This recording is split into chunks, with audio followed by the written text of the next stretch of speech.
Good afternoon to our viewers in Germany and hello to our viewers in the United States. I'm Steve Sokol and I am the president of the American Council on Germany. This past Sunday, on April 24th, French voters took to the polls in the second round of France's presidential election. To help us understand what the election results mean for France, for Germany, and for Europe, we're joined today by Jakob Ross. He is a research fellow in the German Council on Foreign Relations Franco-German Relations Program. Herzlich willkommen, Jakob. Hallo, Dankeschön, and hello. I'm absolutely delighted to have you with us today, and I'm very much looking forward to our conversation because this was a very important election, not only for France, but also for Europe and for the future of Europe. And I think a lot of people on both sides of the Atlantic were watching the election results. And so I look forward to sort of unpacking this, this with you. I think it's clear to everybody that on Sunday, Emmanuel Macron secured a second term as French president, and almost all of Europe breathed a huge sigh of relief. Macron won just over 58% of the vote, while his far-right challenger, Marine Le Pen, won just over 41% of the vote.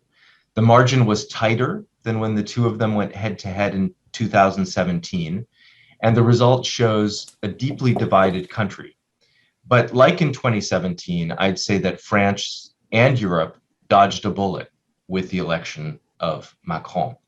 So, Jakob, before we talk about the results and what this second term means for Macron and for France, I'd like to talk a little bit about the first round of elections and about the campaign. It's been very interesting here in the US to be following the French election because some analysts have talked about a very long campaign season. Others have said that there was hardly any campaigning at all, and that Macron had other issues to contend with and was not front and center in the way that one might have expected him to be. And I think part of the reason for that is that the presidential election campaign was overshadowed by the war in Ukraine. So I'd like to start by asking you sort of two questions. One is, what stood out to you about the presidential campaign and sort of the weeks leading up to the first round of elections? And then in the first round, but also in the second round, do you think that the war in Ukraine, that the conflict with Russia helped Macron, or did it help Le Pen? Yes, thank you, and thanks first of all for having me. It's my pleasure. Also, just because I oftentimes get the feeling that there's, at least in Berlin, that there's this Franco-German bubble and then this German-American bubble, and it's always good to build bridges between those two and to have conversations between these two communities. So very pleased to be here with you today. Regarding your questions, I think once again from a German viewpoint, seen from Berlin, the first thing I've noted over the whole campaign, starting already in autumn of last year, was that compared to the German Bundestagswahl, the campaign in Germany for the Kanzlerwahl, the elections in the Bundestag, the whole campaign was very much dominated by very different topics than the one in Germany. In Germany, we discussed on the economic model, on questions of climate change, and in France, the campaign was very much preoccupied with identity politics for a very long time. Also due to new figures that rose throughout this campaign that we might come back to in this conversation as well. First of all, Eric Zemmour and his how would you call it in English, reconquête movement, which very much dominated what the campaign was talking about, what the media was talking about. And well, this changed in February, obviously, when Russia invaded Ukraine again. And the whole campaign that had already been very strange in a sense, because it was dominated by the government, the executive. Media was talking a lot about the COVID pandemic, the emergency responses taken by the government still, and there was little space for this campaign to kind of breathe, to get started on other internal topics. And then what happened really was that the whole attention, as was the case, I imagine, in the US, but also in Germany, shifted towards Ukraine, the situation in Ukraine, the Russian threat to Ukrainian sovereignty, and then the war as it unfolded in Ukraine. And President Macron obviously in the first place profited or took profit from this shift of attention. I mean, in the English-speaking science of international relations and political science, you talk about this rally around the flag effect that very much unfolded in France. France is already a country, or the Fifth Republic is a constitutional system that is very much centered on this figure of the omnipresent president, if you will. And Macron is a very good representation of this presidential type of figure. So he got this media attention. He got 3 to 4 percentage points in polls. That's what the polls suggested. He did some kind of a jump in these polls. And his competitors, his main competitors, such as Marine Le Pen, but also the conservatives under Valérie Pécresse, very much suffered from this situation because they couldn't really, they didn't find a way to attack him, just because he was not only a candidate for re-election, but also the commander-in-chief of the French armed forces in this very particular situation of a war unfolding in Europe's neighborhood. So this gave him a huge advantage for a couple of weeks, but and this is to finish. The situation changed close to the first round of the elections, about 2 weeks to 10 days before the first round of the elections, when suddenly other topics became dominant in the campaign, in the media attention around this campaign, such as purchasing power. So people in France struggling to make the end of the month, the rampant inflation, which is not as high as it is in Germany, but today stands at 4.5% in France. So, well, this surprised Macron and his campaign, and it very much played into the hand of Marine Le Pen. This was before the first round, and then in between the first and the second round, this topic stuck around, dominated the debates. But to my understanding, President Macron and his campaign managed to kind of score points on this topic to get back, and they lost the 3 to 4 percentage point they had gained with the war in Ukraine, but yeah, managed to not lose more than this to Madame Le Pen going into the second round, the TV debate between the two tours. So it was interesting to hear you make the comparison between the German election in September and the election campaign and the French election now, and that different topics were on the agenda. But there is sort of one topic that was common in the end, and that is sort of the economy and how people were affected. And certainly in the run up to the French election, these issues around purchasing power, around the inflation, some of which has been actually caused by the war in Ukraine, sort of played into that. What surprised me a little bit as an outside observer was that one of the big crises that Macron has struggled with in the past year and a half did not really seem to be as much of an issue, and that was the whole yellow vest movement that did not sort of come up as much as I thought it might. And yet some of the yellow vest supporters are undoubtedly some of the people that in the end supported Le Pen and some of the other candidates in the first round of the election.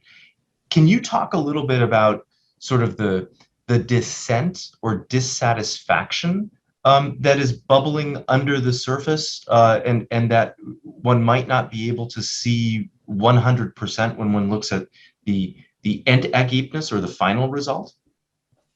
Yeah, no, that's a very good question. And again, speaking as a German and looking on this election from Berlin, it's a debate that's very much ongoing right now in Berlin, asking, is that a good result for President Macron, or are we misinterpreting this electoral victory?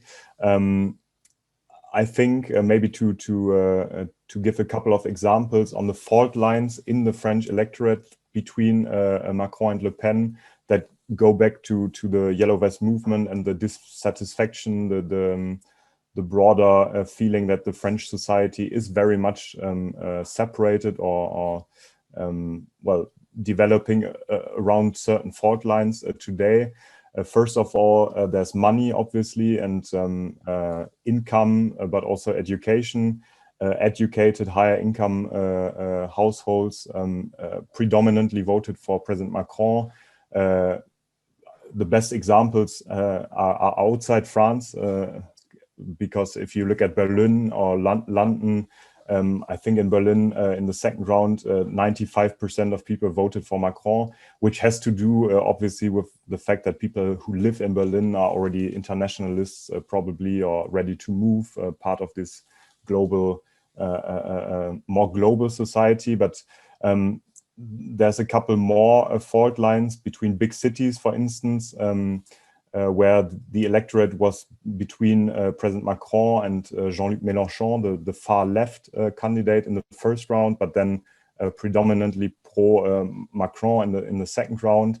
And the countryside, which is a very big part of the French electorate. I mean, if we as Germans or Americans look at France, we usually look at Paris and are at risk of taking Paris as France. I guess that's the same problem in the US at times, and Germany as well. Mm-hmm. And that's very much not the case, I think. 60%, I think, of the electorate in France, I saw this number, is living in very rural areas today. And so, and that comes back to your question on the Yellow Vest movement, which surprised me as well, because they were dominating probably the first half of President Macron's first presidency, or 5 years of presidency. And these people, or most of them at least, live in rural France. You had this phrase at the time when the Yellow Vest movement came up in 2018, 2019, that you had the struggle between the people fighting against the end of the world and the people fighting against the end of the month, in terms of the money they have left at the end of the month. And that's very much one fault line that became very present again in this election. I think many of the people who protested back in 2018, 2019, yes, voted for Le Pen, probably for Mélenchon, for the political extremes in the first round. I also think that many of these people did not vote at all. We had an abstention rate of 28% this year, which is a historical high, only second, I think, to the election in '69. But that was one of the main problems at the time for the Yellow Vest movement. They didn't manage to get this the momentum from the streets, from the roundabouts into parliament. So they didn't manage to get this protest movement into a political movement, to institutionalize, to organize, to shape out leaders who could have represented them in the media, in parliament as well. And they did not manage to do so in these elections. And so maybe on the plus side for Macron, it wasn't a huge topic in this electoral campaign, but the big risk being that these people, if inflation continues to grow, if energy prices continue to rise, also within the fight against climate change, all the measures that we are still to pass, that these people will take back to the streets, and that the Yellow Vest movement might make a comeback that will then again impact the second presidency of Macron. So I mean, I think you're absolutely right in pointing out the urban-rural divide, and that's certainly something that we're seeing here in the United States. We certainly saw it to a certain degree in Germany. We're seeing it throughout the West. Cities are voting in one direction, more rural areas in another direction.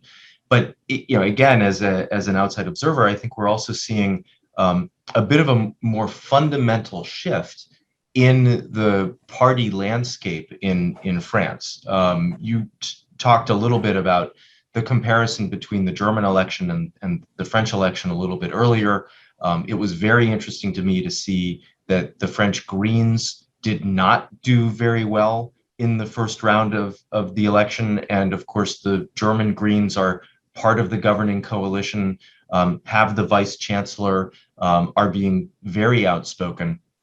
But in a sense, even more interesting is that in the first round of voting, we saw how the middle is evaporating, how the center is evaporating. The main traditional center left and center right parties that were so important throughout the post-war period did not make it very far. And so there are three main blocks. There's this sort of hardline left, kind of a amorphous center around Macron that's a little bit difficult to define.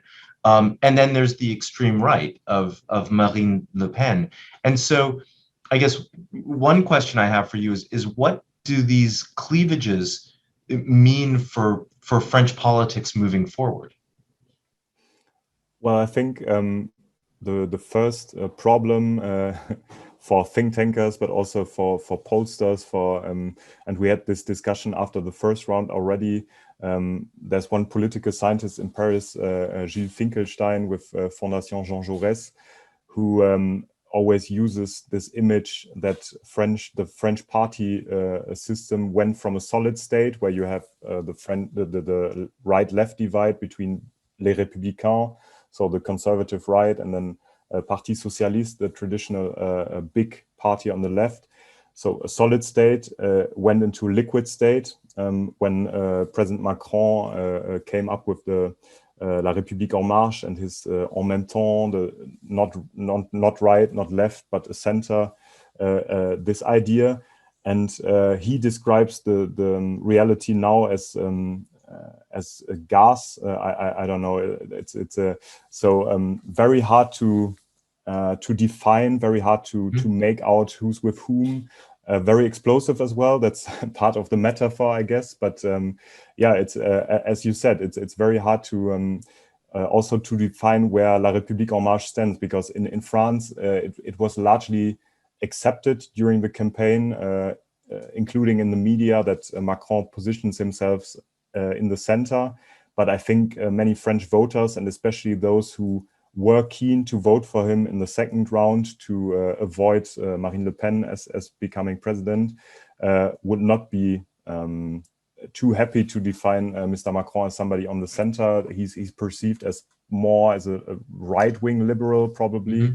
I think that in the German debate, once again taking the Berlin perspective, he would clearly be on the right. If you look at some of his policies with regards to the Yellow Vest movement on internal security, the fight against terrorism, his foreign policy, he would be more of a CDU or right of the CDU candidate, which is interesting as such, because it shows you how much more to the right the whole French debate is already today. Even without the extreme right being at the positions of power. But yes, I mean the devastating results both for the candidates of the traditional right party, Les Républicains, Valérie Pécresse, and the mayor of Paris, Anne Hidalgo, for the Parti Socialiste, consolidated what we saw in 2017. So these parties are now really at the risk of extinction, if you want to put it that way. Also financially, this was broadly discussed, but in France, you need to get over 5% of the vote to get refinanced or get a major part of your campaign financing back from the state. Both parties failed to do so, and so it will be very interesting if Macron manages to kind of attract what's left of these two blocs to join his center party, which would then boost his chances to defend his majority in parliament, or whether these blocs in the coming 5 to 6 weeks manage to consolidate around new leaders maybe and take the fight to the Assemblée Nationale. And maybe one final point, which goes back to this rural and urban divide, which is very interesting to note as well, as the differences between this national election, the presidential election, and then the regional elections last year, where actually the Républicains and the Parti Socialiste, they did very good scores in major cities, but also in the more rural areas. Les Républicains are still a majority party in the French Senate, so there's huge difference as well with regards to the presidential elections and how these parties are actually represented on the ground in smaller towns where La République En Marche is still very, very absent, didn't manage to implement itself throughout the past 5 years. So again, it's very it's becoming more and more complicated to have a clear picture of what's going on, and which makes it also very difficult to say what will happen after Macron, which is an interesting question as well. Yeah. Well, but first, Macron has 5 years, right? And so he has some time. We have some time to figure out what happens after Macron. But before we get there, obviously the next big date is the parliamentary election in June. And so, although many people had predicted Macron's win, Macron ended up beating Le Pen by a higher margin than some people expected. This bodes well for his party in terms of being able to perhaps secure a majority, or at least develop a strong coalition coming out of the June parliamentary election. Having said that, you said that in the next few weeks, there might be a real reshuffling as some of the other parties try to position themselves, and we'll have to see who Macron is able to work with to get a viable coalition. And so, you know, as you think about the weeks ahead, what are the things that we should be watching in the run-up to the parliamentary election in June? Well, I think the first point that's very interesting to me, and I think is a major point of debate for the whole constitutional system, is this appeal of the candidate who came third in the first round, Jean-Luc Mélenchon, who called the parliamentary elections the third round of the presidential elections, in a sense. So he wants to get his comeback, even though constitutionally the presidential elections are now over. You have a president.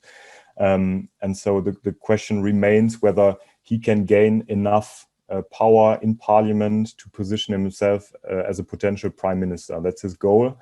If he succeeds with this logic, it would completely change the whole system, since the French electoral system is built, or in the Fifth French Republic, as to consolidate the president and his majority in the parliamentary elections. So as to avoid these coalitions, cohabitation, which comes out of the experience that the French made in the Third and Fourth Republic, where you had government changes every 6 months at times, so very unstable situations, which then obviously led to a very difficult situation during World War II, also where you didn't have clear decision taking. And this is very much ingrained in the French experience towards the executive and the government. I think this is the first point. I don't think that he will succeed in doing so. The first polls surprised me, to be honest, because they suggest that President Macron won't have any problems to defend his parliamentary majority.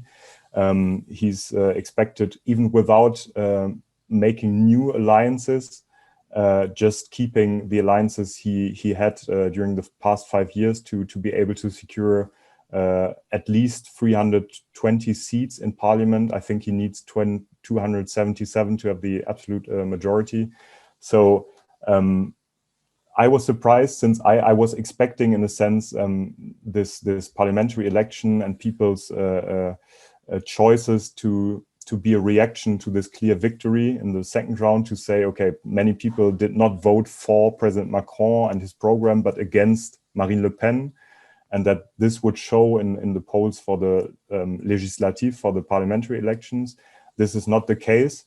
So, I mean, I'm not even sure if President Macron needs to make huge, to be very open to other alliances, to other parties. There was a lot of talk just before the second round of elections that he would focus on the fight against climate change, to make new alliances in the left part of the party system, especially with the Greens, that his prime minister would focus in his second term on this fight against climate change. But with regards to these polls, honestly, I'm not so sure that he even needs to make these concessions. If these polls don't change up until the mid-June and the elections, it could very well be that he can continue to have his very Jupiterian, as he called it, style of just governing without making too much concessions in parliament. A third point certainly is, and we mentioned this already, is the legacy of the Parti Socialiste and the Républicain. If they really completely implode, I think that would be, well, would first of all raise the question, where do these people go? Is there new parties that will emerge? Will they join President Macron's movement? And then maybe also a final point on the extreme right, the question whether Marine Le Pen will join forces with Éric Zemmour and the third candidate, Nicolas Dupont-Aignan, third right-wing candidate, to have this kind of right-wing bloc against Macron. So that's the first questions. And I mean, we might see major shifts.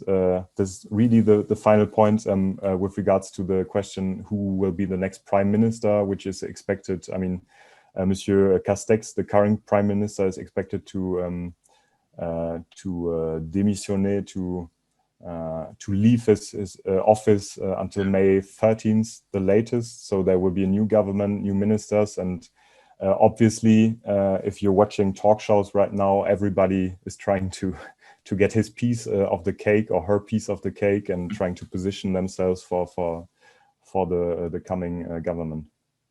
So, Jakob, you started to talk about this a little bit just a moment ago, but in some of the news reports I've been reading, it's suggested that in his second term, Macron might be more pragmatic and more centrist.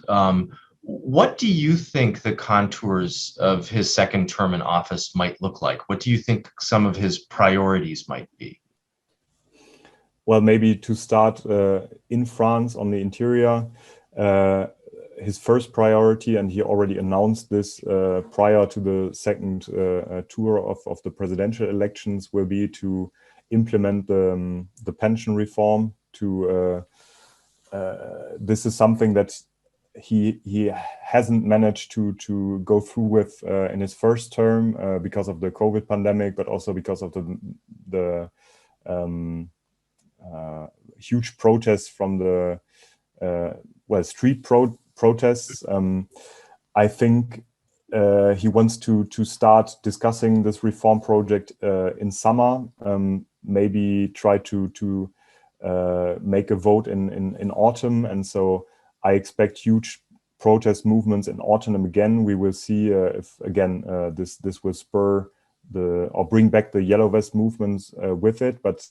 I think he will be very ambitious in his first months of the presidency to push through with this project. Once the pensions reform is done, I hope, in a sense, that he will implement what he talked about with regards to the whole constitutional system, that he wants to change the electoral system. Right now, you have the majority vote, which brings with it a number of questions, such as why is the extreme right scoring 25% in the presidential elections, but has only 8 parliamentary seats at the Assemblée Nationale. So there might be proportionality, a part of changing the electoral law with regards to that. There was also a discussion on bringing back the 7-year presidential mandate, which is very interesting as well, because it would again improve the visibility of the parliamentary elections, since they would not be attached to the presidential elections. There would no longer be this logic of, okay, we have elected a president, let's confirm his power and his majority in parliament. So these would be the 2 points in France. And then with regards to foreign policy and his vision for the European Union, I think that he wants to build on the major successes he has had. And I'm saying this again as a German, looking on his legacy from Berlin. But the recovery fund that was passed in 2020 was a major success for French diplomacy. They're very open about this. Common European debt is something that the French have been fighting for at least since Nicolas Sarkozy and the Euro crisis back in 2008. And so I expect him to push on this point, to try to use the same mechanisms of common debt on other policy areas, such as the fight against climate change, the greening of the European economy, but also European defense, clearly, where he was very attentive to this speech and the shift in the German debate on Zeitenwende. Chancellor Scholz repeatedly saying that Germany is finally ready to take more responsibility. And I think Macron knows that he's the one who's giving the ideas, who's kind of keeping the rhythm at the European level, thanks to the French Council presidency at the moment as well. But he wants to keep this momentum and keep shaping really what the European Union does, and to maybe finalize on what he proposed back in 2017 in this famous Sorbonne speech, and his vision on further European integration. So, Jakob, you've sort of anticipated where I wanted to go, because I would like to dig a little deeper into the implications for the Franco-German relationship, but also the implications for Europe. I'm sure that on Sunday evening at 8 o'clock, many in Berlin and in Brussels breathed a huge sigh of relief that Macron had won. Obviously, the two candidates had very different views on foreign policy and on France's place in the world. Macron is in favor of a much more sovereign Europe, and sees the European Union as the best way, the best tool to defend French national interests within Europe, but also at the global level. And of course, Marine Le Pen had a much more nationalistic view of sovereignty, and even talked about leaving NATO and challenging EU treaties. So just a very different view of what Europe is and the role of France in Europe. So I think many people who are supportive of the European project and who recognize that the Franco-German engine has been so crucial over the last 70 years at the progress of making modern Europe, believe that this is a much better result for the future of Europe.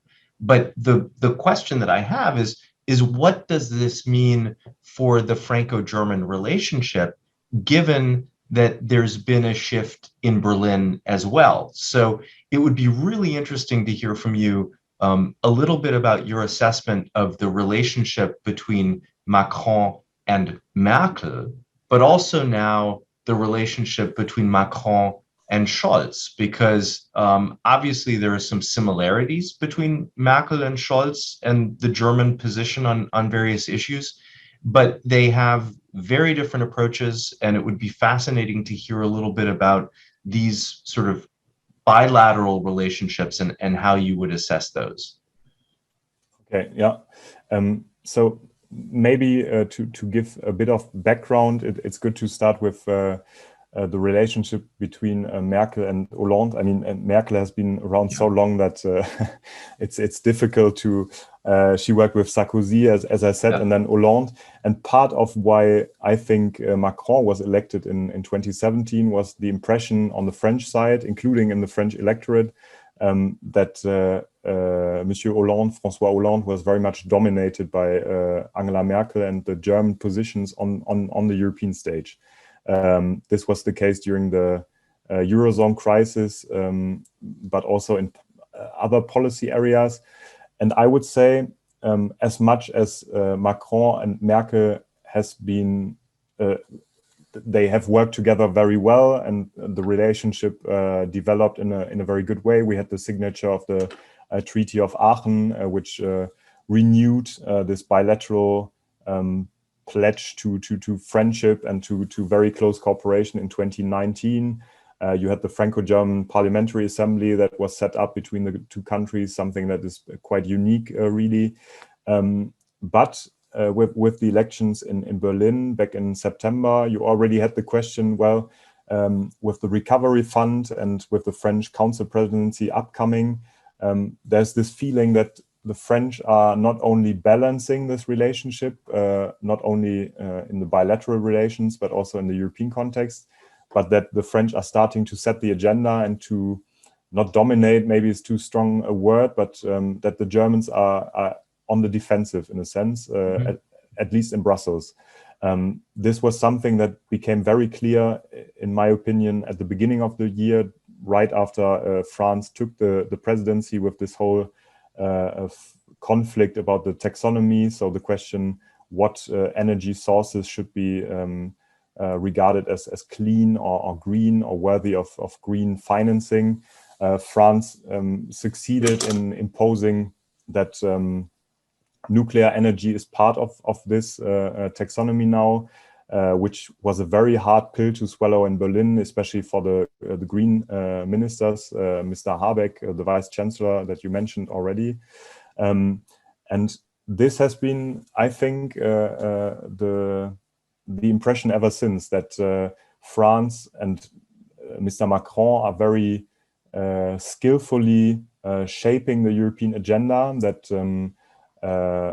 the years when Angela Merkel was seen as the leader of Europe, first point of contact, are clearly over, that part of her legacy that Mr. Scholz now has to deal with includes compromises that were perceived as well suited at the time, but that are no longer functioning. Just look at well, energy policy, obviously, the whole debate on Nord Stream 2 and Germany's energy dependence on Russian gas, which makes it easy for Mr. Macron and the French government to point to Germany and say, well, look at their dependency on gas. How can they criticize our choice of keeping nuclear going? Another obvious point is migration policy, where no deal has been found to date, where the French are pushing for a longer term deal to institutionalize the European migration policy under their council presidency. And maybe to finish on that point, the problem I see that Mr. Scholz has in comparison with Mr. Macron is that he constantly needs to keep peace back at home, that he needs to strike compromises with the liberals on questions such as European debt, on energy policy or weapon exports with the Greens, or with his own party, where you have a very strong left wing and this whole pacifist tradition that's shaping the debate right now as well.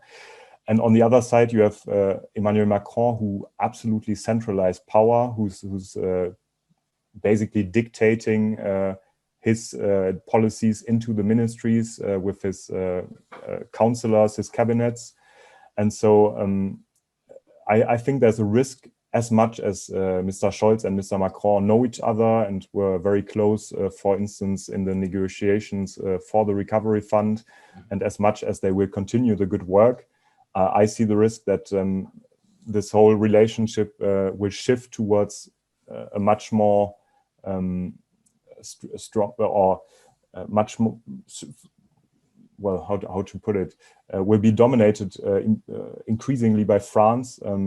Also, and this to finish, with regards to the sense that the era of globalization, of ever growing international trade is coming to an end, an era which made German companies and the German society probably very rich. We profited very much from this developments, but now it's changing, and I think the French economy, the French worldview is much more adapted to a world where you have to make tough choices, where it's a more very realistic and pragmatic approach to international relations, to foreign policy.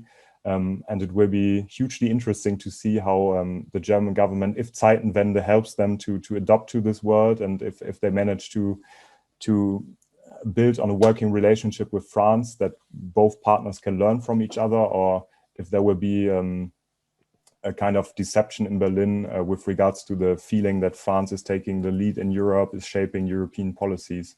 But that's only unfolding, I guess.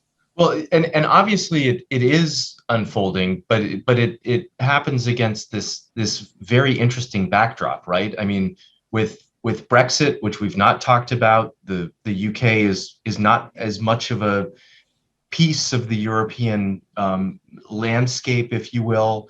With Merkel gone, sort of the gray eminence of European politics is no longer there.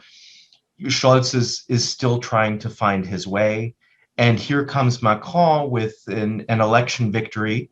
And so I think, one of the questions that many people are asking, one which I've been asked a couple times in the last few days, is whether he is going to try to assume sort of the mantle of the leading politician in Europe, and really sort of be the individual who is setting the agenda and shaping the direction of Europe, much in the way that Merkel did that over much of the last decade. And so I do think that this is a key question that we don't know the answer to yet, but that many people are thinking about. Yeah, no, I agree. And I would maybe just to complete what we've said so far is that the French and under the presidency of Emmanuel Macron have learned very valid lessons as to how to proceed in the European arena, how to get other European states and partners on board on their policies. I mean, you have this traditional cliche that the French are perceived as very defending national positions in a very straightforward way in Brussels, and that the Germans on the other side are commonly seen as much more pro-European and keeping an eye on smaller partners. I think that in Emmanuel Macron, the French diplomacy and the whole government has learned this lesson in the past 5 years. With regards, just one example we haven't talked about so far as well, the whole policy towards Russia, which was very much criticized at the beginning of his mandate. And in the days and weeks prior to Russia's invasion, I found it very interesting that Macron and the French diplomacy were very keen to communicate on the fact that they were constantly communicating with Warsaw, with other Eastern European member states and capitals. And so I think that there's a very high chance that, as you said, Macron will try to position himself as this new leader, or at least important figure in Europe. He's clearly exerting some degree of pressure on the German government, including the new bilateral relationship, or the renewal, I should say, of the bilateral relationship with member states such as Italy, who haven't been very present on the European stage. They signed this Quirinal treaty, so a bilateral treaty, past November, which was very much commented in Germany and seen as a reminder that this Franco-German relationship is not exclusive as Germany might think. And so, yes, absolutely. I think a very interesting date to watch will be May 9th, not just because Vladimir Putin will have his speech on what he can sell as victory, or, well, we will see what he will say, but because Macron is also expected to have hold a big speech on the future of European integration policy. He's commenting on the end of the what has been called the conference on the future of Europe. So some are expecting a kind of Sorbonne II speech, and the question will be, how will the German government react? Will there be a speech at the same time in Berlin from Chancellor Scholz, from Foreign Minister Baerbock? So I think May 9th will be a very interesting day to see how these dynamics will play out in the coming months and years. Yeah. Certainly on multiple levels, May 9th is a date to watch. One of our viewers wants to sort of stick with this topic of Macron and Scholz, and is curious to know what you think the most important issue is that Scholz will want to raise with Macron. Is it the war in Ukraine? Is it sanctions against Russia? Is it inflation? Is it the future of Europe? What do you think the issues are that are at the top of the agenda for Scholz to discuss with Macron? I think it could very well be the question of common European debt in the face of rising inflation. I think that once the war in Ukraine hopefully soon comes to an end, this topic will certainly be in the center of attention. I mean, in Germany right now, you have an inflation of more than 7%. Consumer prices are rising very fast, and people are, I mean, there's this narrative that the European Central Bank is basically expropriating German well, people having their money on the bank, basically, which is true for a large part of the German population. I expect the opposition, the CDU, the conservatives, to play this card much more once Ukraine is fading in a sense as a topic. And so it will be vital for Chancellor Scholz to strike the right balance between sending signals of cooperation, that he's willing to go forward on this question, that he's willing to respond to French proposals that will come, while at the same time keeping in mind that Friedrich Merz on the CDU side, but also his coalition partners, Christian Lindner and the Liberals, will not be too keen to say, okay, we already have the Green Deal, we have the Recovery Fund, let's set up 2 or 3 other big European instruments for common debt. So that will be certainly one of the major points of negotiations, of potential cooperation, but also of potential confrontation and friction. Yeah. In terms of sending signals, it's been interesting in the last couple of days. I've noticed some people calling for a joint visit by Macron and Scholz to Kiev to show support for Zelensky and for Ukraine. Do you think that that's something that might actually happen? And do you think that would be that would send the kind of signal that people hope that it would? I'm really not an expert on Ukraine and the whole war in Ukraine, but my reading of how Scholz has tried to manage this whole communication crisis, this whole question of weapons deliveries, how he has failed to, in a sense, so far, would suggest that it could very well be a kind of opportunity to get out of this very defensive posture after the declarations we heard at Ramstein Air Base yesterday, that there will be deliveries of weapon systems to Ukraine by Germany. Yes, but at the same time, again, as I have read the Chancellor so far, he's really not keen of being pressured into taking decisions, of following demands by either side, the Ukrainians or the French, of doing this or that.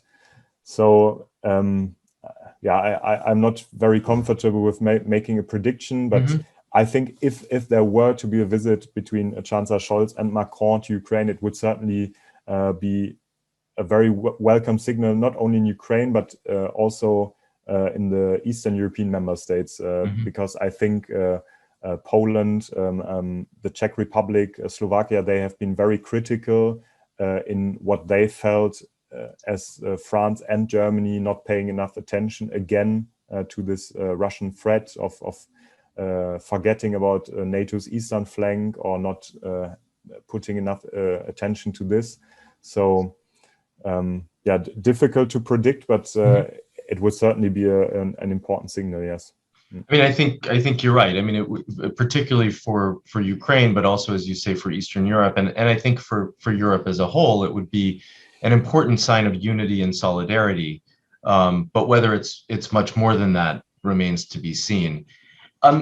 Jakob, we only have a couple of minutes left, and I guess I'd maybe like to come to a close with sort of a fairly broad question, and something that we've touched on a little bit, but given a relatively new government in Germany, which really is new, and given the re-election of Macron in France, what do you think Berlin expects of Paris, and what do you think Paris expects of Berlin? Well, I think as the things have played out during the past years already, I expect Berlin to expect Paris to be to continue to be this in this role of proposing reform projects, of giving initiatives. I think that President Macron is particularly well suited to be this kind of disruptive force, including on the European level, and the German side has historically been better at striking compromises, doing in a sense step-by-step improvements, and building up compromises again, forming coalitions.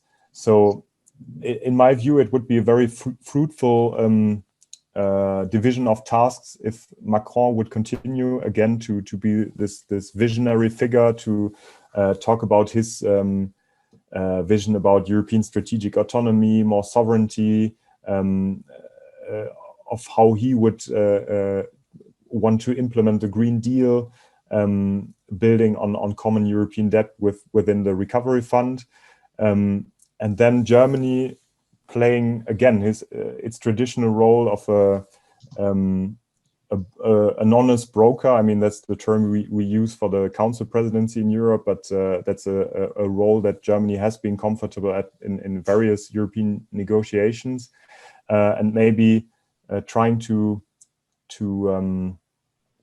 in a sense Europeanize French propositions, which often still are very much perceived as defending French national positions. And so if Germany could join these positions, but at the same time try to sell them towards not only the German public, which is definitely necessary, but also other European member states, that would be a first expectation from Berlin. And then a second one that I think is very important, and is important on both sides, both in Paris and Berlin, is to open up this exclusive Franco-German engine and all these metaphors to try to get Italy on board, for instance, as long as Italy has a government that is willing to contribute to get engaged in building or in further integrating the European project. I mean, we have parliamentary elections in Italy next year, and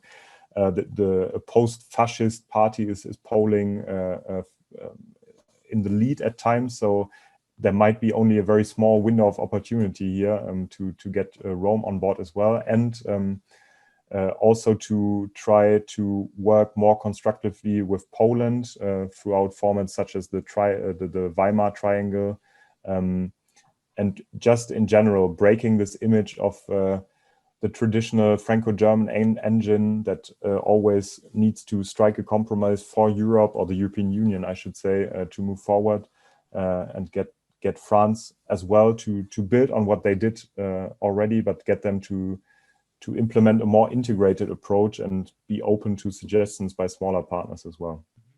It's really interesting to hear you describe that situation and sort of expanding the Franco-German engine, because at first, as we were talking a little bit about these mutual expectations, I was thinking it seems as if there's really the prospect of revving up the Franco-German engine again, but that there are many questions as to who's going to be stepping on the gas, who's going to be the one that's in the driver's seat.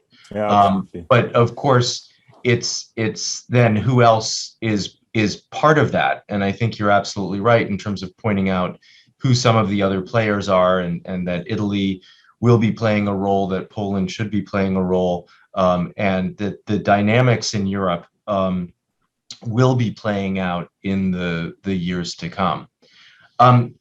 Jakob, I really want to thank you for taking the time to talk with us, and want to come back to something that you said at the very beginning. You know, so often there are these silos, right? The people who are working in the Franco-German community, the people who are working in the transatlantic community, and that was really one of the reasons why I wanted to have you speak to our members and to our friends, because as somebody who's really focused on the Franco-German relationship, I thought it was important to put that into a broader context and really share your insights with more of a transatlantic community. So once again, thank you for helping us sort of break through some of those bubbles, and thank you for sharing your insights with us on what we might expect from Macron in his second term in office. Thanks so much, and I would be keen to continue in this logic of breaking the silos. I think it's hugely important, including in Germany, where you have all this talk about Zeitenwende. I don't want to start this discussion at the very end of our discussion, but it's very important to keep in mind that in the end, Franco-German cooperation and transatlantic cooperation seek the same long-term objectives, and that we shouldn't get stuck with these debates on strategic autonomy and what it means for Europe. But yes, and I think we're certainly seeing that when it comes to the conflict in Ukraine, right? That the unity that has been shown by the West is something that I think many people would not have anticipated at the beginning of the year, and it just goes to underscore one of the things that we often talk about at the American Council on Germany, which is, in the face of many of the global challenges that need to be addressed, there's not one country that can solve these challenges on its own. And we need to really engage in partnerships to try to come up with solutions. And from an ACG standpoint, we're obviously always looking at Germany as a partner to address those challenges, but we can't look at Germany just in a vacuum. We have to look at Europe as well. And particularly when looking at Europe, France is the other big player in Europe right now and needs to be taken into consideration. So thank you for the offer to continue to have these kinds of conversations and to stay engaged. I would love to take you up on that, and look forward to staying in touch, but also to really trying to further the discussion about what is going on in Europe, and how that then also ultimately has an impact on the transatlantic relationship as well. Would be my pleasure. Thank you very much. Well, herzlichen Dank, und merci. This has been a wonderful conversation, and I look forward to staying in touch. Thank you. Tschüss. Schönen Tschüss. Tag.